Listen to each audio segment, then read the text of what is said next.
Hello, thank you all for joining us. I am Dr. Brent Blue, Teton County, Wyoming Coroner. After a detailed investigation by our forensic pathologist, our anthropologist, and local law enforcement, with assistance from the FBI, the Teton County Coroner Office is filing the following verdict in the death of Gabrielle Mieure Petito. We hereby find the cause and manner of death to be the cause, death by strangulation, and manner is homicide. By Wyoming state statute, no other information will be released about the autopsy. The only thing that is released in the state of Wyoming is cause and manner of death. I think they said they can't hear you. Just 1 second.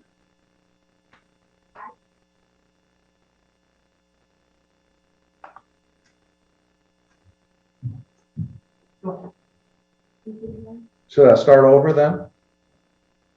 Sure. Thank you for joining us. Sorry about the audio issue. I'm Dr. Brent Blue, Teton County, Wyoming Coroner. After a detailed investigation by our forensic pathologist, our anthropologist, and local law enforcement, with assistance from the FBI, the Teton County Coroner's Office is filing the following verdict. In the manner of death of Gabrielle Mieure Petito, we find the cause and manner to be cause, death by strangulation, and manner is homicide. By Wyoming state statute, only the cause and manner of death are released. Their autopsy findings and photographs and that sort of material is not released by state statute. And I'll be glad to entertain some questions at this time.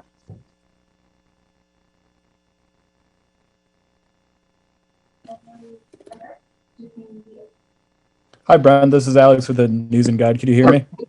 Yes. I'm curious whether you're able to pinpoint a date of death and when, and if you know whether or when Gabby's remains will be returned to her family. The remains have been returned to the mortuary here, and the mortuary is dealing with the family at this time as far as the disposition of the remains. As far as the time of death, we are estimating 3 to 4 weeks from the time that the body was found. That is actually determined more by law enforcement folks than our office.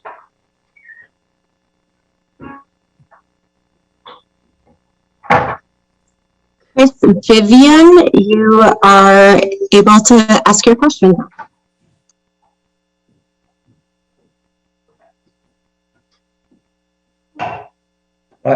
What's the question? I didn't hear a question.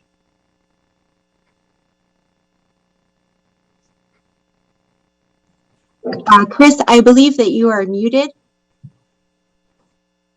If you can unmute yourself. Okay, it's John Walsh from In Pursuit with John Walsh on Discovery ID. Dr. Blue, thank you for your time. I think everybody in the world believes that Brian Laundrie killed Gabby. With your extensive work on the body, are you sure that it's Brian Laundrie?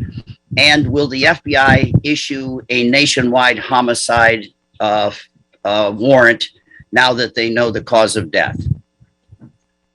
We are only tasked with the determination of cause and manner of death. Who committed the homicide is up to law enforcement, and I cannot answer the question about the FBI.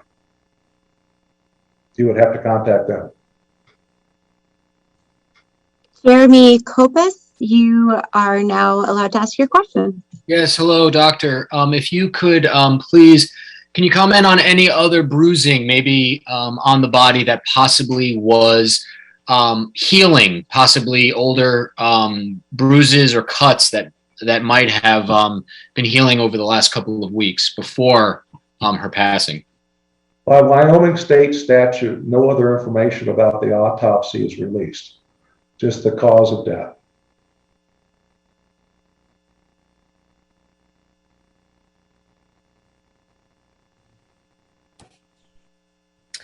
Hi, Hi there, this is Heather Leigh, a reporter at ABC Action News in Tampa, Florida. I just wanted to know if you could explain why it took about a month for this process to finish. I think a lot of people were hoping that they would learn this information sooner. So I just think if you could just explain the process and why it took a month. Well, the main reason was that we were very exacting in our examination and the detail by which that examination was done. We were waiting for various specialists to come in and help us with this investigation. We were waiting on toxicology to be returned, and it was just a matter of making sure we had everything right. Thank you.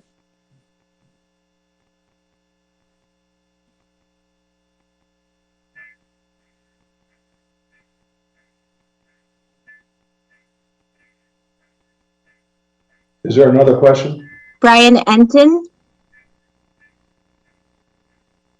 I believe you're unmuted right now.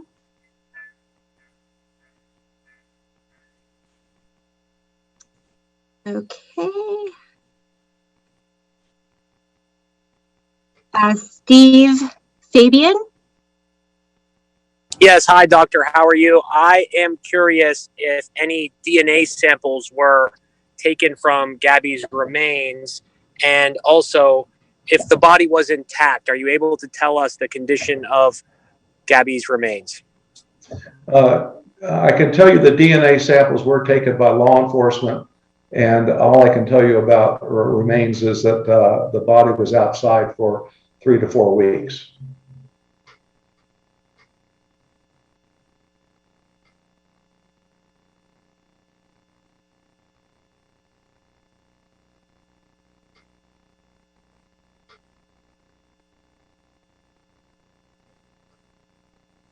Chris Vivian, do you have your hand up? Was that a question? I didn't hear the question there. Good question. Dr. Blue? Yes. It's John Walsh again from In Pursuit with John Walsh. You will probably be the most important witness at the trial. And I asked you before how confident you feel that Brian Laundrie, and you know, they use the semantics. He was a person of interest. I'm old school. He was the only suspect ever. And I just wonder, you're going to be the most important guy at the trial, probably. Do you have any doubts it's Brian Laundrie? I can't make any comment about any suspects because we are not involved in that part of the investigation. We are only involved in the investigation of the body of the deceased.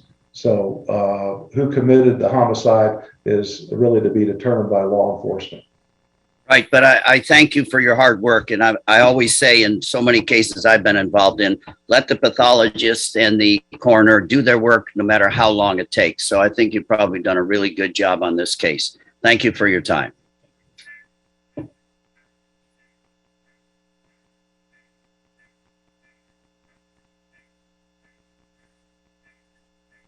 Hey there, doctor. This is Rochelle Aline with ABC Action News in Tampa. Just a quick question. Can you kind of walk us through the process to how you arrived at this specific manner of death? In the state of Wyoming, there are 4 possibilities for a manner of death. They are homicide, suicide, accident, and natural. And those are the 4 choices. When we do an investigation, we look at the crime scene or the scene of the death, the scene of the body, the condition of the body, and findings at autopsy and toxicology. And that is how we arrive at the manner of death. So it really depends on lots of different circumstances. Dr. Stephen Fabian again from Inside Edition. Can you tell us if the body was buried when it was discovered or if the body was on the surface? I can't tell you that. That's would be something you'd have to ask the FBI because we're not allowed to release that information.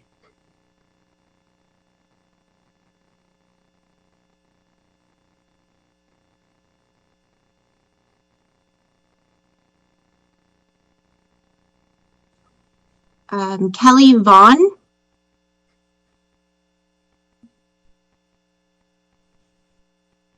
Do you have a question, Kelly Vaughn?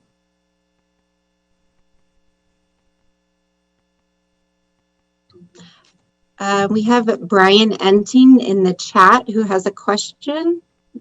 What's your question, Brian? Was there any impact on her body from weather or wild animals in the national park? I'm sorry, I didn't hear the question. Was there any impact on her body from weather or wild animals in the national park? All I can really comment about that is that her body was outside in the wilderness for 3 to 4 weeks.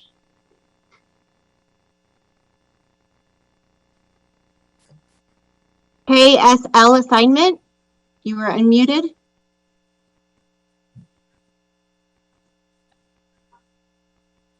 KSL assignment. Hello, Dan Rascone here from KSL TV in Salt Lake. Dr. Blue, can you tell us at all whether or not, was it believed that she was murdered there at that location, or is it any indication that her body was drugged there or taken there, or can you give us any indication there? I can't comment on that. That would be something you'd have to speak with the law enforcement or the FBI.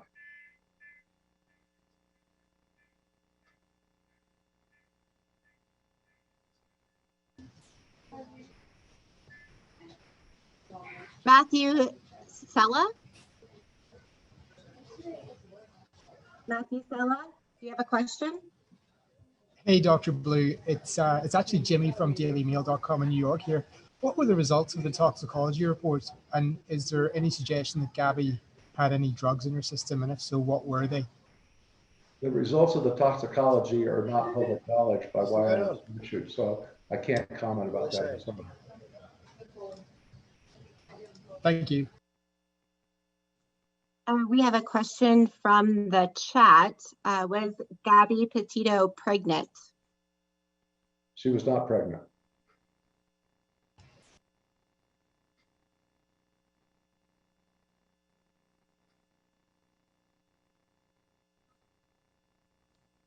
Thomas Taupe.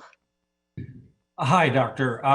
My question, did you seek the advice of a forensic entomologist or forensic botanist during the course of your investigation? The FBI has sent materials to a forensic entomologist.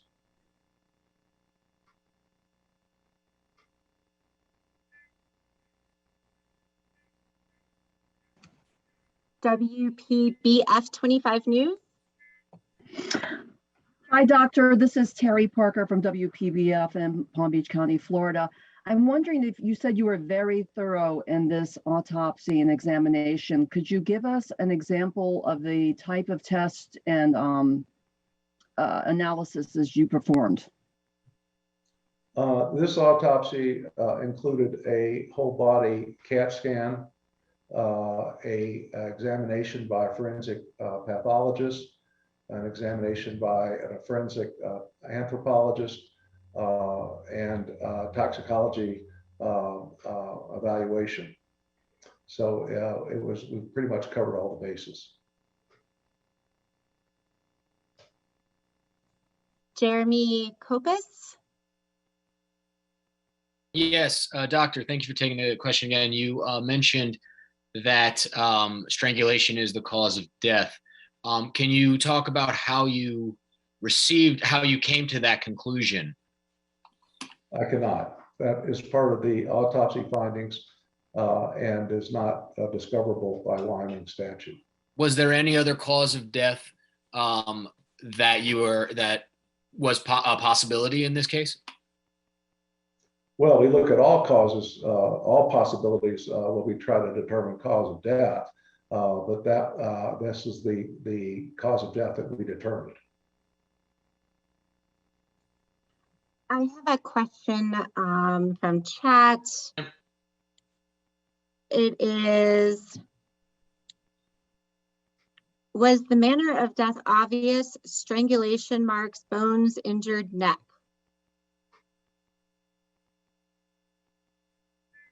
the man, nothing is obvious in a situation like this. So detailed analysis was used both to determine manner and cause of death.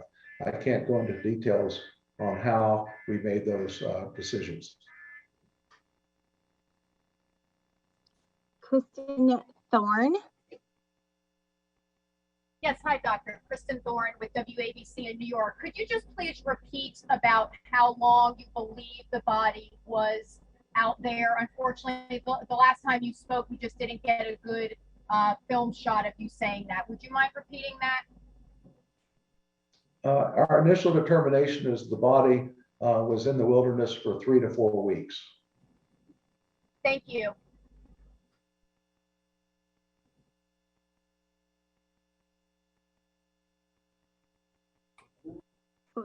Jorge Fitz-Gibbon.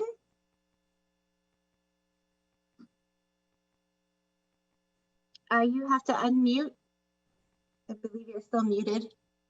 Sorry about that. Good afternoon, Dr. Blue. Relating back to the date of death, is there a date listed on the death certificate? The death certificate has not been completed at this time, and the death certificates of the state of Wyoming allow for approximate dates and variability in those dates. So I doubt, well, there will not be an exact date of death on the death certificate. Eileen with News 12. Hi, doctor. This is Eileen LaPalmer from News 12. We sort of asked it a little bit, but is there a way that you can explain how you know that it was strangulation? Sometimes I know that a hyoid bone could be missing. Is that something that you discovered in this case? I can't comment on that because it would be a finding of the autopsy. And as I stated before, in the state of Wyoming, the autopsy results are not public knowledge. So then you can't clarify whether it was manual strangulation or with an item, correct? That's correct.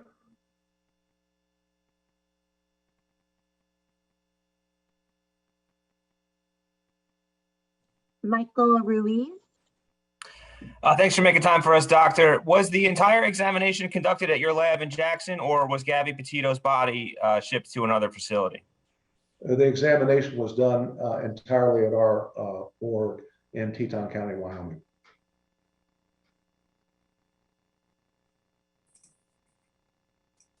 Anna DiGregorio.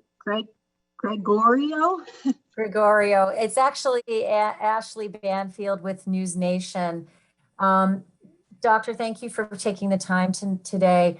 Can I ask you if from the very beginning of your process, was it obvious that the cause, not the manner, that the cause was strangulation and that you just needed this time to prove it out? Or were you completely unaware from the beginning what the cause of death was for Gabby Petito and had to resolve through a number of puzzle solving manners and other experts to arrive at that final cause determination? In a situation like this, nothing is obvious. And so the cause of death required investigation.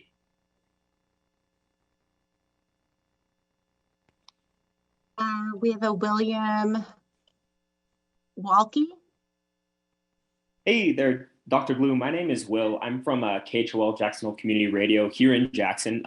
You're a small town coroner here in Western Wyoming. This case got so much national attention, as we can see right now. Can you speak on what it was like doing your job with such a big spotlight on you? Thanks. Well, it was quite the media circus and continues to be.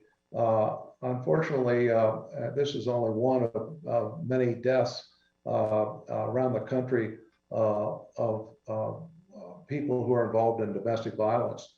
And it's unfortunate that these other deaths do not get as much coverage as this one. I'm assuming that because the deceased was a blogger, that this received more coverage than others. But there are a lot of both men and women who have lost their lives that aren't covered with this kind of media attention. Francis DiFiore. Yes, hello. This is Francis DiFiore from the Port Charlotte Sun. I just want to go back to my previous question, although I imagine your response. Is there anything you can tell us about how exactly you determined it was a 3 to 4 week period before death? I can't go into that kind of information at this time. I understand. Thank you very much.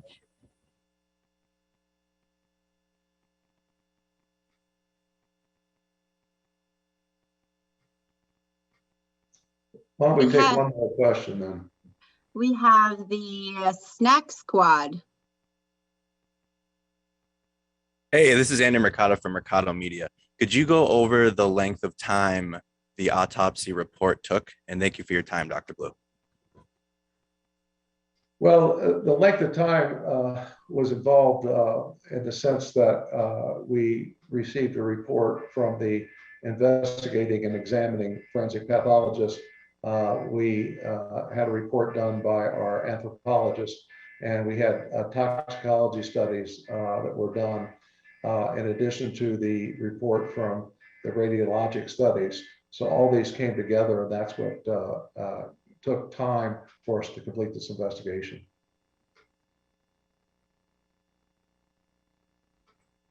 Hi, doctor. Could you speak to the state of decomposition, and did that at all hinder your investigation? No, I can't comment on that.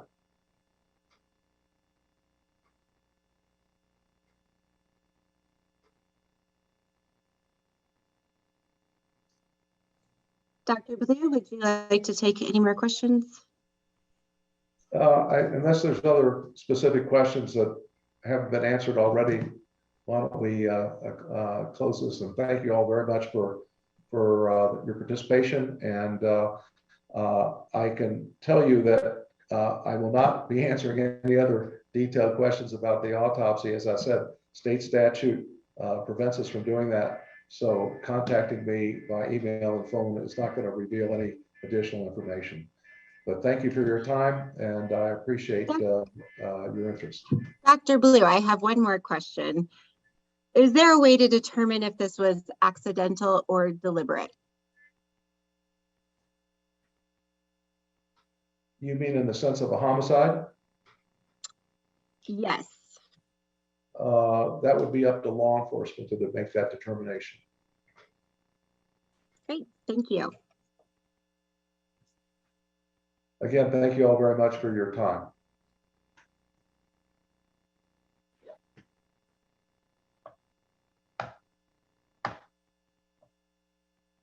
Recording stopped.